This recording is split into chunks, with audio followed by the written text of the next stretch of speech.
I'm Matthew Brown. I'm the former transportation director at Bratz Transportation, and I kind of feel like I'm coming home when I come to this conference because I see so many friendly faces, and I'm currently in the planning and zoning field, and I feel like I don't see any friendly faces there. It's people who are just upset at me. So it's great to come back here today, and I want to start by sharing a cool experience I had with our own public transportation system this past month. So unfortunately, I was in a minor fender bender. That was my fault. A couple weeks ago, or really more like a couple months ago now. And I was like, well, great. Everything is taking longer to do anything, repair your vehicle. And even though it was very minor damage, I knew that it was going to take a good 2 to 3, maybe weeks, maybe even a month to get all the parts in and everything for them to repair it. So I thought, well, I can rent a vehicle. I didn't have that added as part of my insurance. Or I thought, well, hey, I can just become a passenger on Bratz. And, we expect a lot of other people to rely on our services, but suddenly when you kind of put yourself under that same, like, okay, now I'm depending on this bus and this driver to get me to work, it kind of really changes your perspective a little bit. So I thought, well, I'm going to give this a try. Now, my wife did let me borrow her vehicle about half the days, and so I didn't do this every single day, but I pulled out our phone, my smartphone, I scheduled all the trips on the app, and it worked really great. And it was super convenient. With gas prices going up, I maybe actually saved money compared to driving my own vehicle. So shout out to Ann and the rest of the Bratz team. And it's just so cool to get in there and interact with the community on a bus. Because when you're riding on a bus, you're interacting with your neighbors, you're interacting with a driver who's generally your neighbor, and you kind of find yourself tying into the community by being part of public transit. So if you get an opportunity to do something like that, always take that opportunity. Well, tonight we're going to be talking, or this afternoon we're talking about entry-level driver training on or after February 7th, 2022. And I know Lindsay is next on the agenda after this, and I think he put Mike and my topic right before his, so his seems like super entertaining after we're done with these two topics. But we're going to just try and cover this in Cliff Note form, and we're going to look at it from the driver perspective, the agency perspective, and the trainer perspective. And initially when I saw this, I was like, oh my word, more regulations for people when they get CDLs, and I still have that position a little bit. But it turns out after review, it's maybe not as big of an ask as I originally thought it could be. But it still is going to add some strain onto the system, especially from the recruitment side, because now there's just one more step that folks have to go through to get the CDL. Now, certainly there are benefits. It ensures that people have the training they need before they take that test and before they go out and drive on our roads and transport our passengers.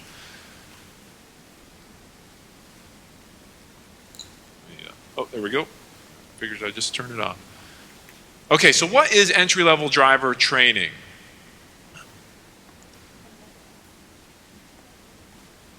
It was birthed in 2012 when Congress enacted MAP 21. So it is kind of funny that it's 10 years later that we're suddenly seeing the results of it. But so 10 years ago, Congress passed an act that required this. It then it establishes minimum training requirements for individuals seeking a CDL. And it became effective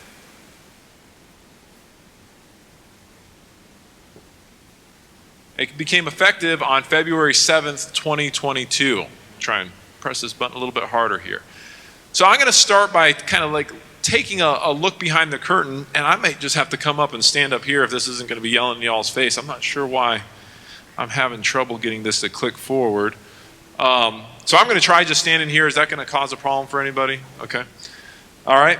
So a quick peek behind the curtain. I feel like it's always important for us as transit folks involved in transit to feel empowered to understand where this rule came from and how can I understand what this rule really says. When I got involved in transit, one of the things that really frustrated me was like, okay, so I'm being told this and I'm being told this and we've done it this way and these people are doing it this way.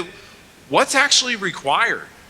And if you know where to go to get this information, then you don't have to you don't have to worry about what Matthew says or what Lindsay says, or, I mean, you still won't need to worry about what ALDOT says, but you can at least verify what ALDOT's saying is accurate. So a quick peek behind the curtain here. So when a law gets passed and is made an act, MAP 21, it then goes through this rulemaking process, because Congress will say something like, oh, hey, we want more training for drivers before they get their CDL. Well, you can't do anything with that. So then they give the U.S. Department of Transportation the power to make these rules. And that gets published, and there's public comments, and there's discussion. And again, in this case, it took 10 years to get all the way through. And then it goes into the CFRs, or the Code of Federal Regulations. In this case, it's 49 CFR 380. This is still law. It's 100% law. It's just, you might say, a level down in terms of going into more detail to carry out the act that was passed by Congress.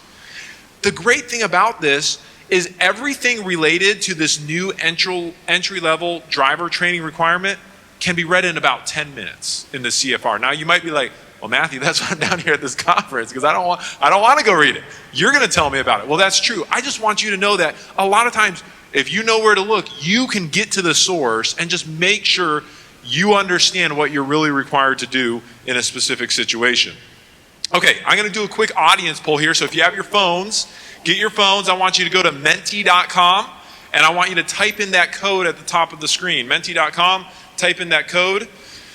And I'm going to have 2 questions here. So give everybody an opportunity to pull your phone out. Just open your browser, menti.com, type in the code on the screen. I'm going to switch screens. You'll still see the code number when we get there.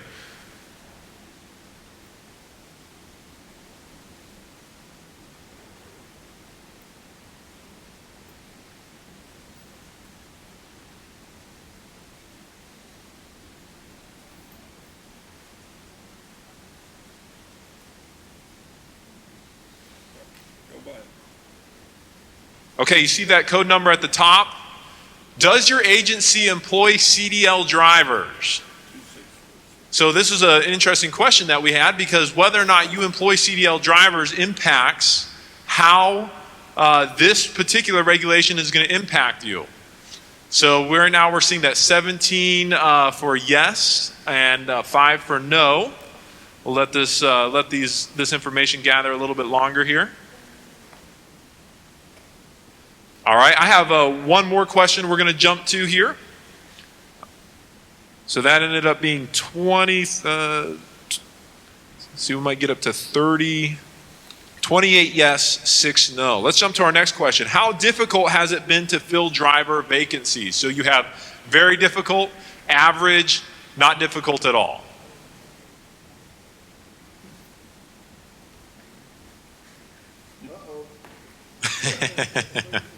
And this is great feedback. You know, one thing I tell people, so my wife is a very quiet personality, and when we have public meetings, I always tell people, I was like, if my wife's in the audience, she has opinions, but she is not going to say them, which is why a tool like this is phenomenal. Because there are a lot of people who just, they're like, I'm not going to stand up and give my opinion. But this is a way for us to see that clearly we're having trouble filling driver vacancies. And this is an unfortunate aspect of these additional regulations, is that it is going to make it harder. It's going to make it harder to keep the folks we need in the pool. Let me switch back now to the presentation. Okay, let's see. Thank you, Lindsay. I appreciate that.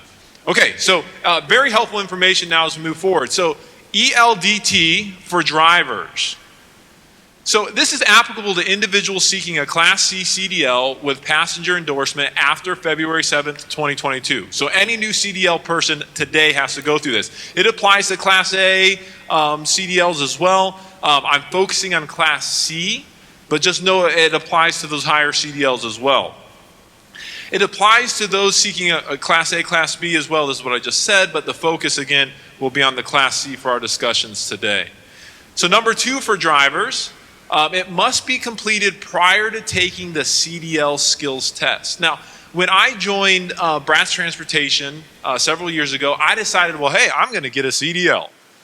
And it was surprising how unavailable information is from the state in terms, and I'm not talking about ALDOT here, I'm talking about just the federal or the state motor vehicle folks on what am I supposed to do to get a CDL. So it was a great experience for me to see that this already is kind of difficult for someone who's saying, well, maybe I should get a CDL to help me get a job. Of course, there have previously been two basic steps: the DMV administered CDL knowledge test, and then the CDL skills test.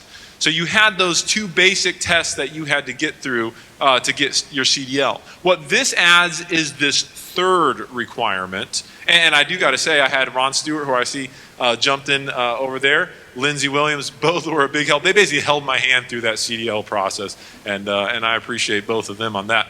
But entry-level driver training is now inserted in the middle of that. Now, I want to note that a CDL candidate may also complete entry-level driver training prior to taking the knowledge test. So they can do it here, or they can do it before and after the knowledge test. And you might be saying, what on earth are you talking about, Matthew? How can they do it before and after the knowledge test? Well, there are two components to this new entry-level driver training. You can take those two components in any order at any time, as long as they're both done before the CDL skills test. You cannot take the CDL skills test without the certification that you've completed this entry-level driver training. All right, so moving forward here, number 3 for drivers, it's administered by a registered training provider, includes both theory and behind the wheel components. So they can't just go get it from anybody. They can't just watch some videos on YouTube. They have to go to a registered training provider, and they have to complete both of these components. So a quick overview of the components: you have a theory component, 18 topics, no minimum hours. So, you know, I'm not saying a trainer should do this, but they can move through those topics relatively quickly.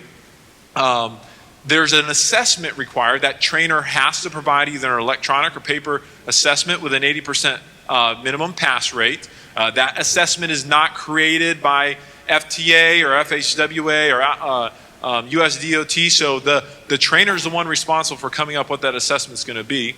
Behind the wheel component has 6 topics. Again, reminder that this is for Class C CDLs with passenger endorsement. It has to be on a public road or range in a Class C passenger vehicle. And again, no minimum hours. We're going to talk a little bit more when we look at this from the trainer's perspective about the onus that's on the trainer in making sure and determining whether or not a student deserves a certificate for passing these two fields. Okay, so we've looked at it from the driver's perspective. Now we're going to jump at this from the agency perspective. So if you're an agency here today, and if you do not intend to provide entry-level driver training to driver recruits, then nothing is required of your agency. All right, so let me say that one more time. If you do not plan to recruit non-CDL drivers and train them through the CDL process, then in a lot of ways, this is not going to change anything for you. You're just going to post a job, I need a CDL driver. They can't get their CDL if they haven't completed this. So when they come in the door and they show you that they have a CDL, that they have a CDL with passenger endorsement, then you know that they're good. They had to go through this process to get that. So you can just carry on. Where it will have an indirect impact, though, is that it might make it harder to just find people in the pool, because now there's an extra step required to get that CDL. Number 2, from an agency perspective, if you do intend to provide entry-level driver training, let me, not sure what happened there. Let me move back ahead.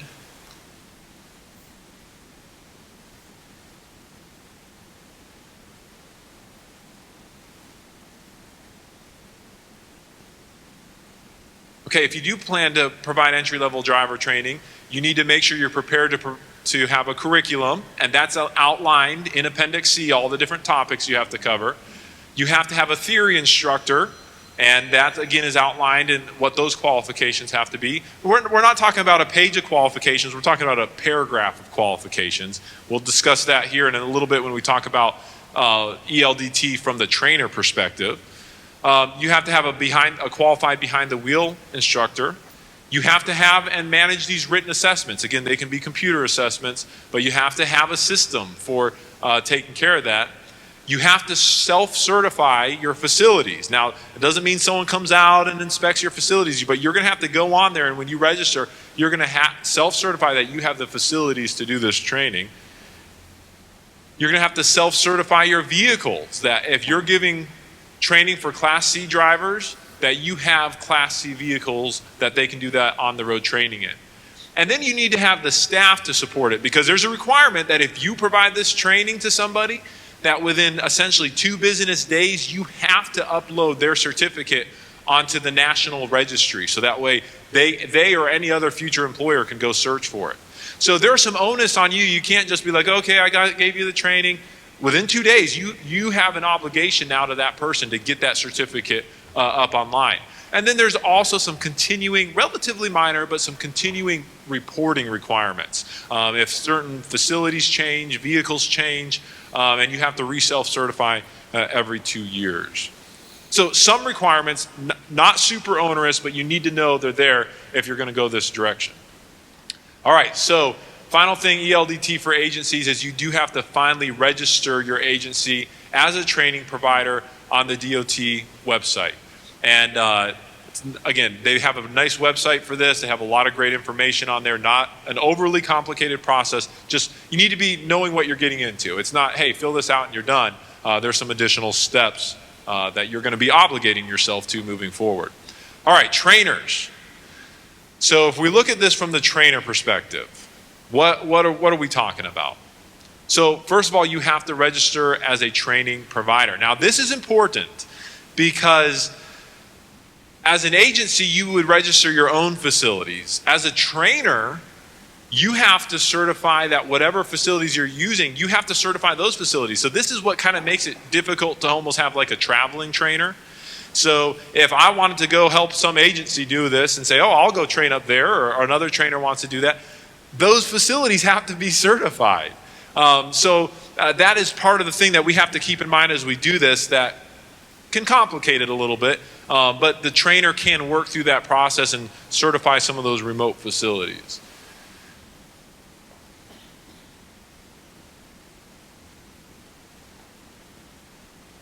All right, the registered trainer can be an individual or an entity. Let's, I don't know if Lindsay's trying to play a trick on me here or something. There we go. Must self-certify your curriculum. So you're responsible for coming up with your curriculum then, and has to follow those topics, but you'll ultimately self-certify it. You must self-certify each training location / facility. You must self-certify each instructor. So you can have multiple instructors.